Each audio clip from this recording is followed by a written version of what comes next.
News of the Times. The Nola House of Horror. Ireland's 1898 Family Massacre. Welcome to News of the Time.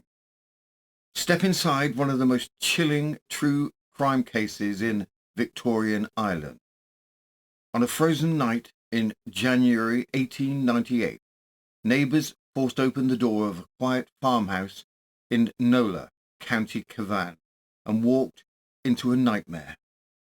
Mary Reilly, her daughter Mary King, and two small children lay dead on a straw-strewn kitchen floor. Their skulls had been smashed with a heavy spade. The youngest child had been smothered beneath its mother's body. The older toddler likely died from cold, starvation, and sheer terror 2 days later. Adding a ghastly touch to the scene, rats had already begun to gnaw at the faces of the murdered women. Follow the investigation from the first grim discovery through to the sensational trials at Cavan and Belfast, and the final verdict that shocked the nation. This is Victorian true crimes at its darkest. A locked door mystery, a family annihilation, and a scene so horrific that the Lord Chief Justice said it transcended in horror everything compromised in my experience of crime. For our end of episode further particular story, we cross from grim Cavan to something almost comically improbable. Late Victorian Londoners gathering in frosty January to honour a king most of his contemporaries and most historians thought rather a dud. Yet 2.5 centuries after Charles I lost his head, Jacobite romantics were still pinning white roses and pledging allegiance as if the Stuarts might stroll back any day. So, draw the curtains, pour your favourite brew, and settle into a quiet corner. Let the winter wind rattle the panes while we unspool this tale of murder, mystery, and improbable royal devotion. A journey from blood-stained farmhouses to London's candlelit rituals. The fire is lit, the tea is hot. Now sit back and let the story unfold. Background. Mary Reilly, about 60 years of age, was a widowed smallholder in Nola near Berlinborough, County Cavan. She owned a modest farm and, by all accounts, was the practical centre of her household. In October 1895, her only daughter married Philip King, and under a formal agreement, Mary settled the house and land on the young couple on the condition that she would be clothed and maintained for life. Within months, that promise soured. Rows became routine, and Mary was repeatedly forced to seek legal protection. In 1896, she swore an information after King burst in at night, tore out a window, and threatened to cut off their heads with a scythe and pull down the house, later refusing bail and serving a month in jail. In 1897, with King gone to Belfast and forbidding local merchants to sell to his wife or mother-in-law on credit, Mary was so destitute she had to apply for outdoor relief. Even after his brief return in January 1898, she persisted in seeking the law's help, obtaining a fresh warrant when he threatened again to kill them both. Mary King née Reilly was still in her early 20s and the mother of two small children. Witnesses recalled her as gentle and long-suffering, but repeatedly terrified. She confided to relatives that her husband had once threatened to hang their elder child, and she joined her mother in swearing informations and attending petty sessions to keep him at bay. In January 1898, she had just given birth when Philip came back from Belfast. Within days, he was again at the door late at night, breaking windows and shouting death threats.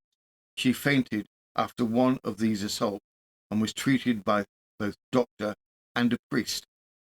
In the final week of her life, she lived under open menace. The warrant for Philip's arrest was still warm when he set out on the Saturday evening that ended in slaughter. Her final hours were spent in the local farmhouse where she, her mother, and her babies would be found days later, skulls smashed and their faces partly gnawed by rats. Philip King was 35, a painter by trade, and according to the Northern Whig, a man of a wandering life even before his second marriage. Widowed once already, he married Mary Reilly in 1895 and immediately gained legal control of her family's small farm. He proved violent, controlling, and financially erratic. He filed notices forbidding shopkeepers to extend credit to his wife or mother-in-law, and even forbade the local workhouse to support them. Time and again, he was summoned to court for threatening behaviour, jailed when he refused bail, and known to boast that if the gallows was before him, he would have their lives. In May 1897, he left for Belfast, returning only sporadically. On January the 27th, 1898, he was arrested for new threats, but freed on bail, after which he travelled between Carrickmacross and King's Court with a mysterious box, inventing alibis and ultimately committing what the Lord Chief Justice called a murder that transcended in horror everything compromised in my experience of crime. From the South Wales Echo, the 3rd of February 1898. Horrible tragedy. Mother-in-law, wife and 2 children murdered. It had just transpired that on January the 31st, a small farmer at Nola near Shercock murdered his mother-in-law, wife and 2 children and then absconded. The murders were discovered this morning. The prime suspect was identified immediately, the husband of Mary King, who had a history of complaints of abuse and threats to kill. It did not take long for the police to track down Philip King. From the Freeman's Journal, the 5th of February 1898, the tragedy in County Cavan, the inquest and an arrest. The shocking massacre which was reported from here yesterday caused much excitement. The tragedy took place at Nola. About 11 o'clock on Thursday, Philip King was arrested near King's Court and charged with the murders of his wife and mother-in-law, and he was brought before Mr. Starkey at Baileyborough and remanded for a week. The inquest. The inquest on the bodies was held by Dr. Burke, coroner, and a respectable jury, and it commenced at 2 o'clock, and it did not terminate till 8 o'clock. The county inspector, Mr. Reeves, was present. Head Constable Cox watched the case on behalf of the Crown. Owen Farrelly, cousin of Mrs. King, identified the dead bodies. He last saw them alive Saturday night in their own house. Mrs. King and Mrs. Reilly complained on several occasions that their lives were in danger from Philip King. He had been quarrelling with them. Mrs. Reilly swore an information recently and King was arrested. The quarrels were from King not providing necessaries for the house. One of them was getting outdoor relief for the last year, and Mrs. King was getting relief since her confinement 3 weeks ago. In May last, King went away and was working in Belfast. He returned sometime in October and went back soon. He again returned about 3 weeks ago after the child was born. He ordered the witness out of the house and threatened to stick him with a knife if he had in his hand. He did not see Mrs. Reilly or Mrs. King on Sunday. Finding the body. Owen Farrelly continued his testimony. On Monday night between 9 and 10 o'clock, he went to King's house in company with John Reilly to see how the family were, and knocking and shouting, but there was no reply. There was a light in the house, and they went through the fields of the home, and on the way about 15 perches from King's house, they saw a man about 8 perches from them on the other side of a fence in Kingsland. Reilly said, "There is Philip King. Look out for yourself." Witness looked and saw a man believing it was King. He was running as if to get before them. They both ran off as quickly as possible to Reilly's house and did not see him any more. On Tuesday morning, he went back again to King's house, knocked again and shouted, but got no reply. On Tuesday night, he knocked again, but got no answer. He made inquiries then amongst the neighbours, but without any result. And on Wednesday evening at about 6 o'clock, he went back, and getting no reply by shouting or knocking, got alarmed and went to the police barracks in Shercock and gave information to the police. On returning, he assisted the police to push in the door, and he saw the dead body of a child on the floor, Mrs. King and Mrs. Reilly murdered in the bed, and the young child dead between them. In reply to a juror, the witness said that Mrs. King said to him that her husband at one time threatened to hang the elder child. John Reilly corroborated the statement of Farrelly as to seeing a man like King in the fields on Monday night. The medical evidence. Dr. Ryan deposed that he and Dr. Lundell did a post-mortem examination on the bodies of Mary Reilly, Mary King Jr. and Catherine King. He found the skulls of Mrs. King and Mrs. Reilly smashed by a hard, heavy instrument like a spade. The death of the infant Catherine King was caused by being overlaid by her mother when being murdered. The death of Mary King Jr. was caused by exposure and want of food. In his opinion, Mrs. King, Mrs. Reilly, and Catherine King were dead over 2 days, and the child Mary King was not dead more than 24 hours. The jury found that Mary Reilly and Mary King died from injuries inflicted by Philip King, and that he did wilfully and of malice and aforethought murder both. They also found Philip King guilty of causing the death of his 2 children. With the inquest jury holding Philip King responsible for the deaths of his wife, mother-in-law and 2 children, the case now moved to the magistrates for fuller investigation.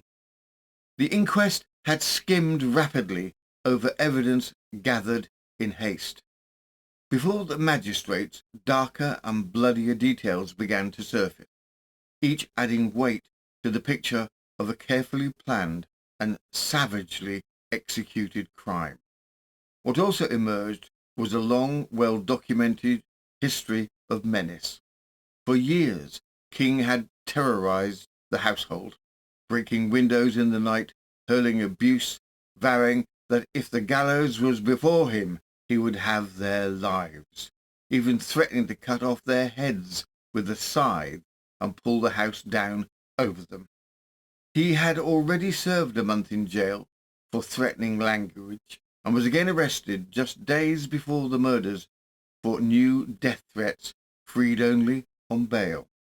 Now, with the grisly discovery of blood-smeared walls, a spade matted with human hair, and the memory of those repeated warnings, the magistrates began to hear the full and chilling story. From the Dublin Daily Express, the 10th of February 1898, the Cavan murders.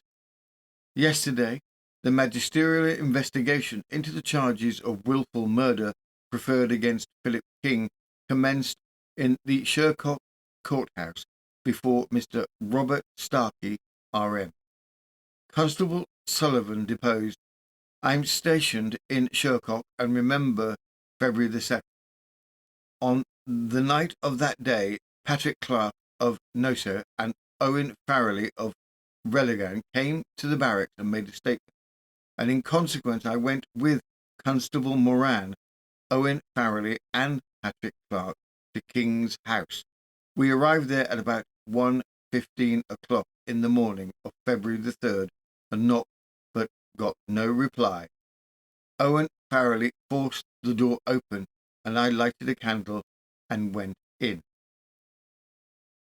In the corner of the kitchen floor I found Mary Reilly, Mary King and an infant in the bed. They were dead, and I could not recognize the features of the woman. Their heads were smashed and appeared like lumps of blood. Their bodies were covered with the bedclothes. I found another child dead upon the floor. There was blood on the wall and over the bed. And I found a spade produced on the kitchen floor with blood on it and also some human hairs. The window of one of the two rooms off the kitchen appeared to have been opened and put back again from the outside. Previous arrest. On January the 28th, I had executed a warrant on an information made by Mary Reilly against Philip King for threatening to kill her. King was arrested on the land of John Patterson near King's Court and let out on bail to appear at the next petty sessions. Mr. Alexander Brooks deposed, "I am a clerk of petty sessions in Shercock district and produced the order book for 1898. On March the 12th, there were cases entered at the suite of Mary Reilly against Philip King and Mary King against Philip King for assaults and threatening to take their lives. There was no appearance in either case. I produced the order book of July the 9th, 1896. There is a case entered of Mary Reilly against Philip King, and the charge was for threatening language. The order to give bail to keep the peace, or in default 1 month in jail. He did not find the bail, and he went to jail." On January the 28th, the prisoner was in custody in the barrack under the warrant produced, which was obtained by Mary Reilly, his mother-in-law, for threatening to take her life.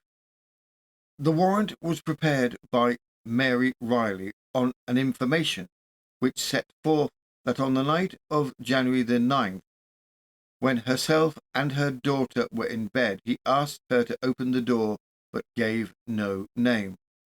She said she was going to do so quickly as she could, but before she could do it, he pulled out the window. He said, "You old faggot, how dare you bar the door against me?" He contended with her and his wife and said if the gallows was before him, he would have their lives. He also threatened to cut off their heads with the scythe and pull down the house over them. He was discharged on giving bail to appear at the next petty sessions. Other evidence was given, and the prisoner was remanded for a week.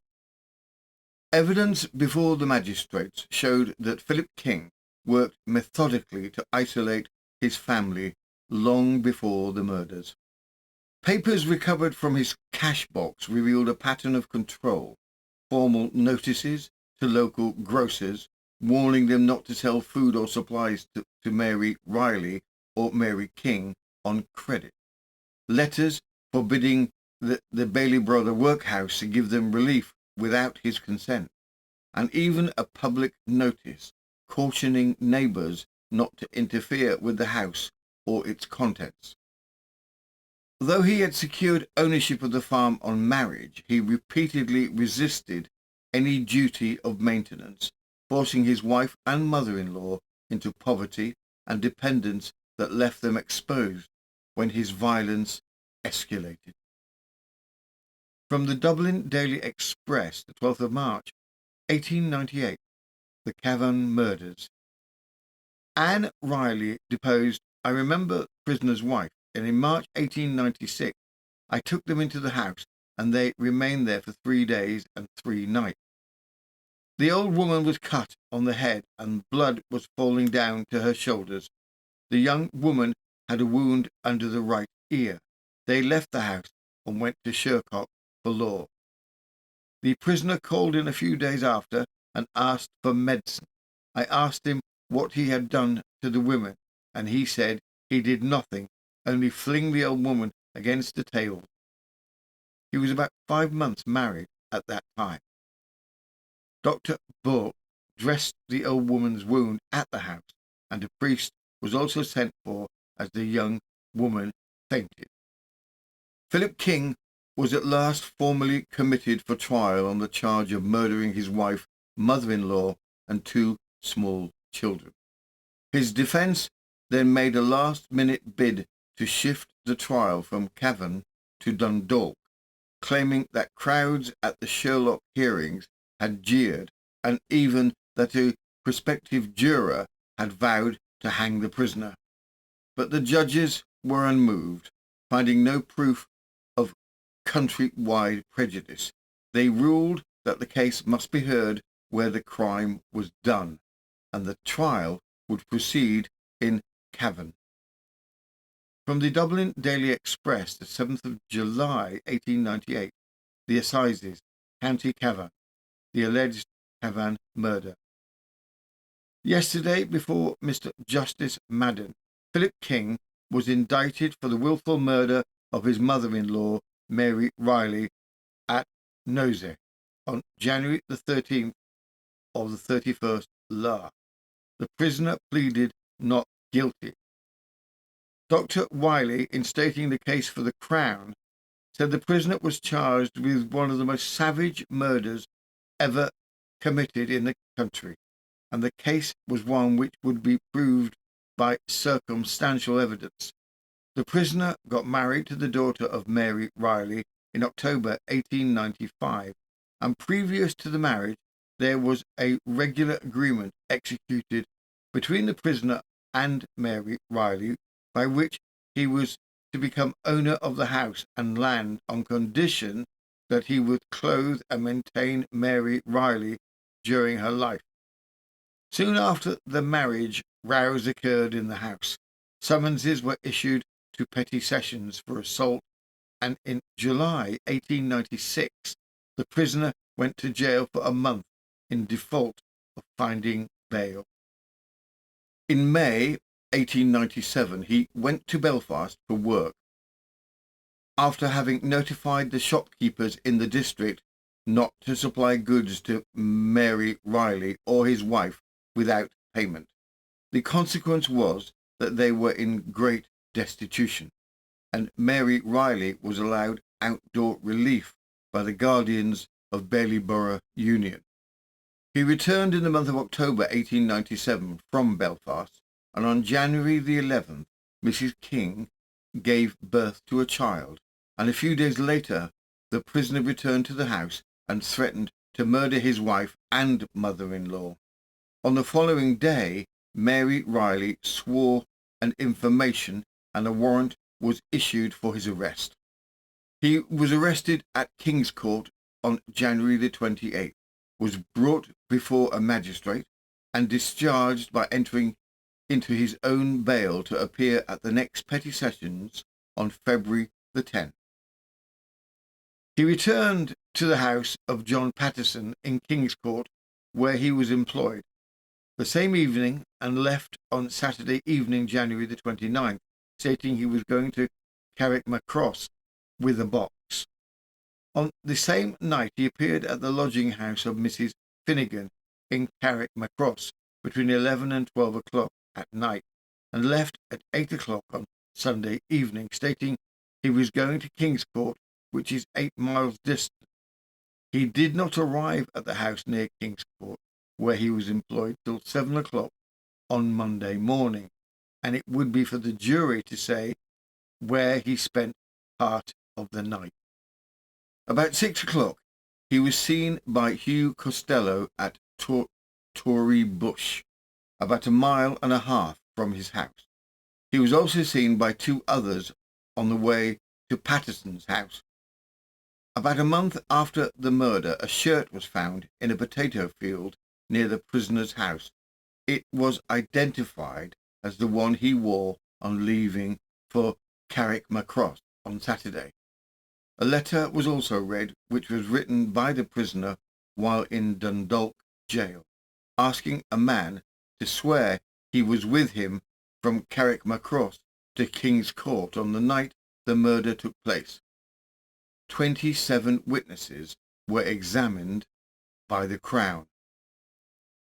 The court then adjourned, and on Wednesday morning Mr. Drummond addressed the jury on behalf of the prisoner, no evidence being produced on his behalf. His lordship summoned up the evidence, and the jury retired to consider their verdict a little after 1 o'clock. They returned at 2:50, and the foreman said it was impossible to agree. They again retired, and at 4 o'clock again came into court, unable to agree. They were discharged, and the prisoner put back. Despite the inquest findings and the damning testimony before the magistrates, the first jury at Cavan could not agree.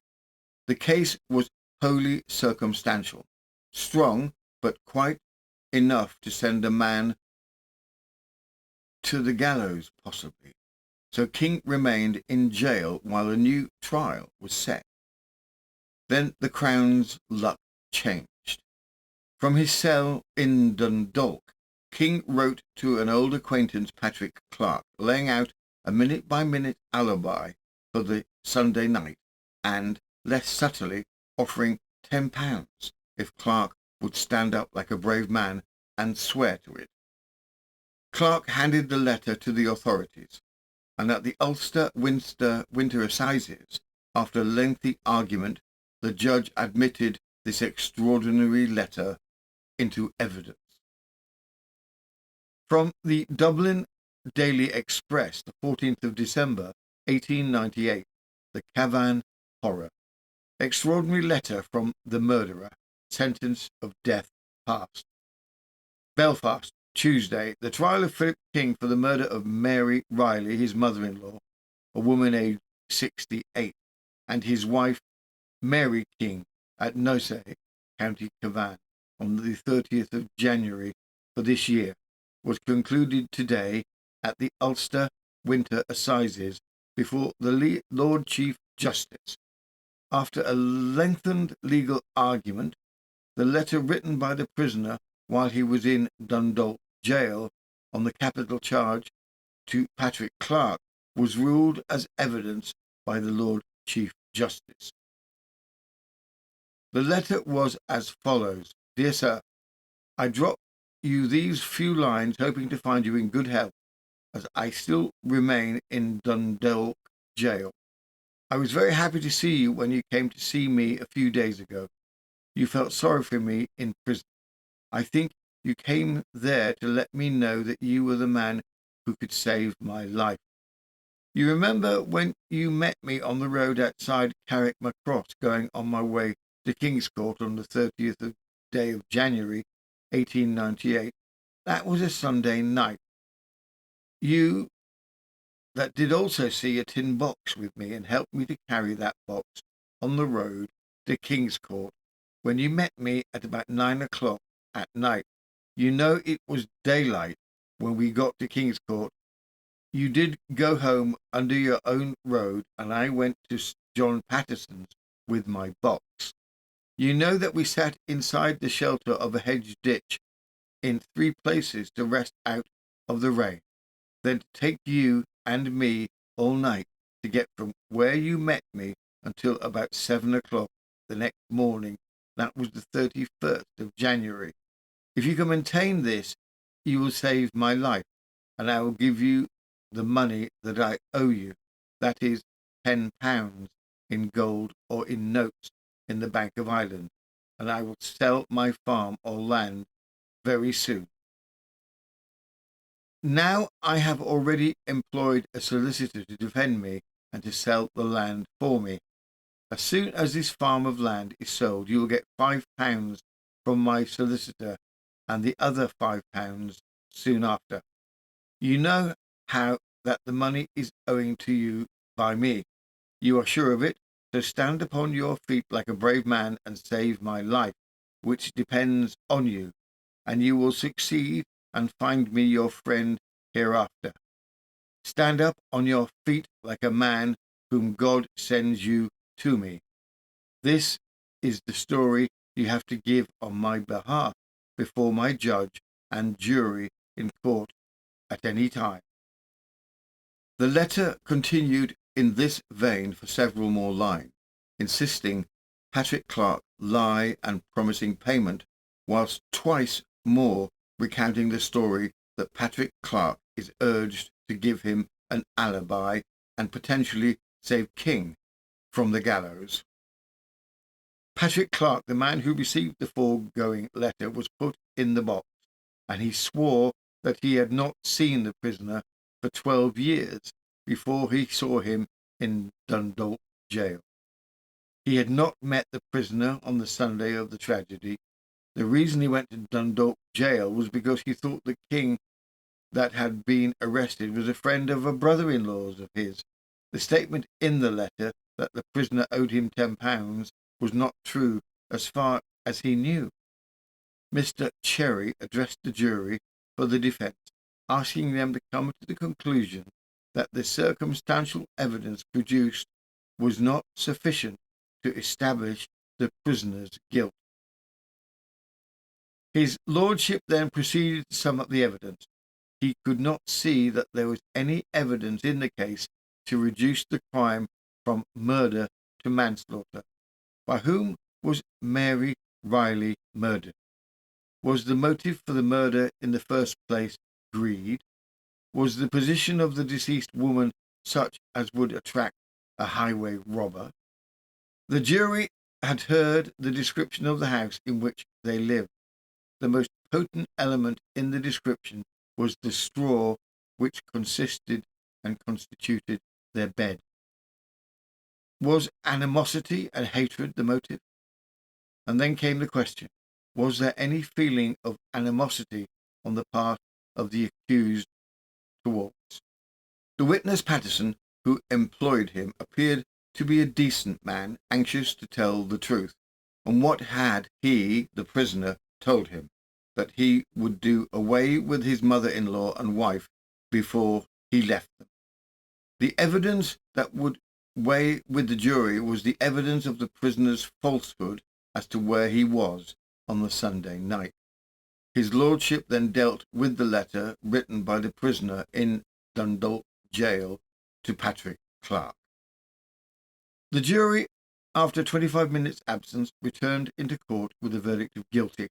On being asked the usual question by the clerk of the Crown if he had anything to say why judgment of death and execution should not be awarded against him according to law, the prisoner replied, "I'm not guilty and know nothing about it. That's all I have to say." His lordship, addressing the prisoner, said, "Philip King, I heard with regret your last protestation of innocence, because no one, no reasonable man who heard your trial could have any doubt of your guilt. It has been my lot in life to be concerned in the trial of many crimes, but in all my harrowing experience I never met aught like yours. I can hold you out no hope of mercy here.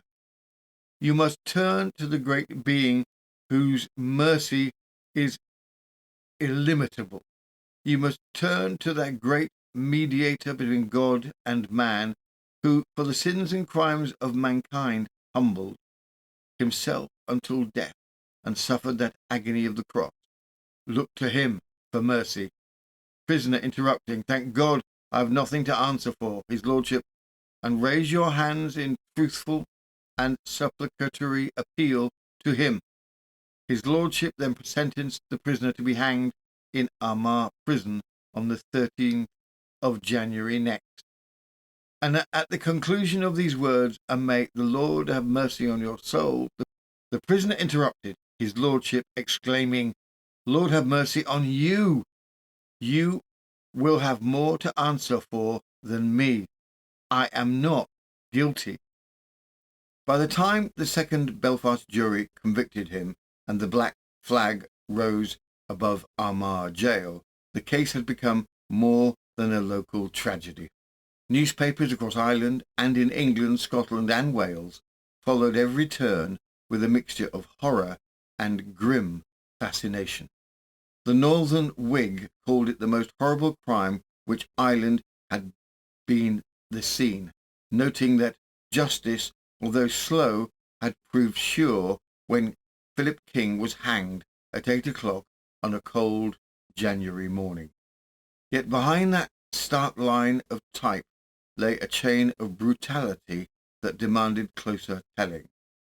A life of wandering and violence, years of threats and beatings, and a night of slaughter so savage that even the Lord Chief Justice said it transcended in horror everything comprised in my experience of crime. From the Northern Whig, the 14th of January 1899, the story of the crime. Although King was really convicted only of the murder of his mother-in-law, the evidence in the trial showed that he had massacred the entire family. The murder, too, was brutal in its character as in its conception, justifying the observation of the Lord Chief Justice in the trial that it transcended any horror, everything comprised in his experience of crime. King had in his youth led a wandering life and had been married to a woman who died. In 1895 he married his second wife, the young woman named Mary Reilly, who lived with her mother on a small farm in Nola near Bellingsborough. King went to reside on the farm, which he managed as his own. But soon after the marriage he quarrelled with his wife and mother-in-law, and these quarrels became chronic. Repeatedly summonses were issued against him by both women for abuse and threats, and in consequence of which he had been more than once bound to the peace and detained in custody in default of finding bail. In May 1897 he left his wife's house and went to live in Belfast. Returning in the beginning of January 1898, another quarrel speedily took place. His mother-in-law swore an information against him and had him arrested, and on the 27th of January, after the petty sessions proceedings were over, he left home again, vowing vengeance against both his wife and her mother, and obtaining employment as a farm labourer near Kingscourt. 2 days afterwards he left Kingscourt, saying he was going to Carrickmacross for a box containing his clothes and promising to return Sunday evening. On the evening of Tuesday the 15th of February, King's wife and her mother were found brutally murdered in their own house, whilst his 2 infant children had been inclined and included in the tragedy in a manner the barbarity of which is almost too revolting for relation. The house had been closed since the Saturday, and nothing had been seen of the women and children. Neighbours, at last suspecting something wrong, broke open the door, which was locked, when they were confronted with a sickening spectacle. Upon a litter of straw in the corner of the kitchen lay the dead bodies of King's wife and mother-in-law. Their heads were battered in, and they lay as though both had been murdered while sleeping. They had evidently been some days dead, and rats had gnawed away a portion of their features. Underneath Mrs. King's body was found the little corpse of her infant, which, as far as could be judged, had been smothered by her mother's weight. and at the foot of this ghastly heap, and completing the horror of it, another corpse was found, that of King's 2-year-old baby, who seemed to be only recently dead. In all probability, the poor thing had died of cold, starvation, and terror. In consequence of the threats he had been known to have used against both his wife and mother-in-law, suspicion at once lighted upon King, and he was arrested and tried for the crime at Cavan Assizes. There was strong chains of circumstantial evidence against him, but the jury disagreed, and at the winter Belfast in December last, he was again put forward for trial, and in the meantime an important piece of additional evidence was produced in the shape of a letter written by King while in jail awaiting trial, practically asking an acquaintance to swear to certain facts which would establish an alibi and to save his life. The jury, after a trial lasting 3 days, convicted King, and the Lord Chief Justice passed upon him the sentence which was carried into effect yesterday. Further particulars. After the horrors of Philip King's crime and the wintry darkness of Cavan, it feels almost surreal to turn to London on the very same winter calendar. Yet history has a way of mixing the macabre with the ceremonial. While Ireland reeled from murder and trial, Jacobite hearts in London were quietly polishing silver cups and planning floral tributes. For on this date, exactly 250 years after the axe fell at Whitehall, devoted royalists were preparing their own midnight rite of remembrance for a very different king, Charles I, the so-called martyr monarch. Even by the standards of late Victorian eccentricity, the persistence of Jacobite ceremonies for Charles I, 2.5 centuries after his disastrous reign, feels wonderfully improbable. Here's how London's most devoted royal romantics mark the day. From the London Evening Standard, the 30th of January 1899, the execution of King Charles. Today is the 250th anniversary of the execution of King Charles I, and celebrations of the event will take place among the Jacobite societies of London and the provinces. According to the recently established custom, all the wreaths and other floral tributes which the admirers of the martyred king desired to deposit upon his statue at Charing Cross were lodged yesterday at the office of the Board of Works for official approval.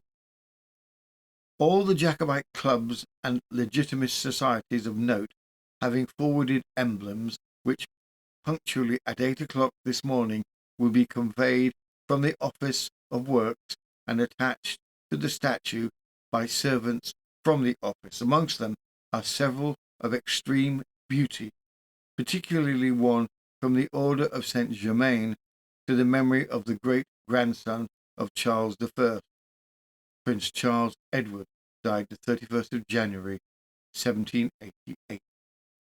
From some American members of the Jacobite Society has come a design in immortelles bearing the words, "America remembers the martyred king."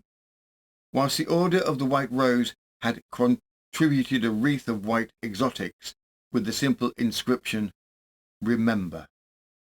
There will also be placed upon the statue this morning a large bank of ivy from the legitimist Jacobite League of Great Britain and Ireland, with the words "Remember" formed in front with white immortelles.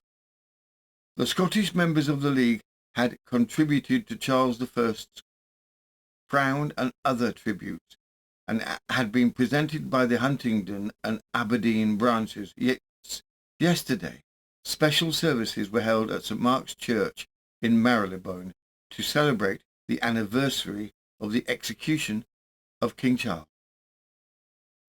The chairman said that they had met to commemorate the 250th anniversary of the martyrdom of the king, who died in a kingly manner for a kingly cause. The cause of a hereditary and lawfully constituted monarchy as against the democracy, a cause which lasted 50 or 60 years, had proved to be essential to the well-being of a state, and which in England was just as essential today as it ever was in the country's history. They had met also to renew their allegiance to the descendants of King Charles, and to express again their determination to work for the restoration of the elder line of the royal house. Applause.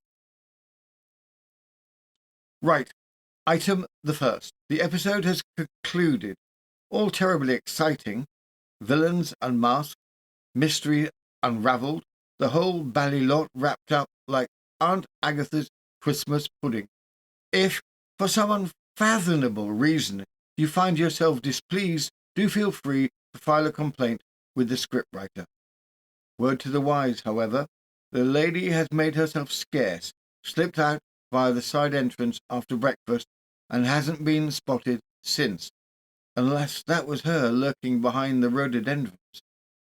If, on the other hand, you were properly entertained, and who wouldn't be, then club decorum demands the following trifling gestures. Like, subscribe, and share. Yes, yes, frightfully modern, but there it is. Pass it along to chums, spiffing acquaintances, and even the chap in the corner perpetually losing at billiards. Remember, each click gives the algorithm a gentle poke with the silver-topped cane of destiny, ensuring further tales of scandal, intrigue, and dashed good fun. And if you care to go beyond the polite tap of a like button, you might wander over to our Patreon Club Lounge. There you'll find daily uploads and a library of over 720 episodes, all ad-free, a full day earlier and sensibly classified by topic and time era, so you can browse Georgian intrigue or Victorian villainy at leisure. £5 a month, less than the price of a pot of proper tea and a decent plate of biscuits, keeps the research humming, the lights on, and the scriptwriter well armed with emergency tea bags. Patreon awaits at patreon.com, News of the Times, Historical Crime. Do step inside. We keep a chair by the fire for discerning listeners. This has been News of the Times, and I am Robin Coles, Deputy Assistant, the Assistant Deputy in charge of Nothing in Particular, a post created during an administrative accident and kept out of tradition.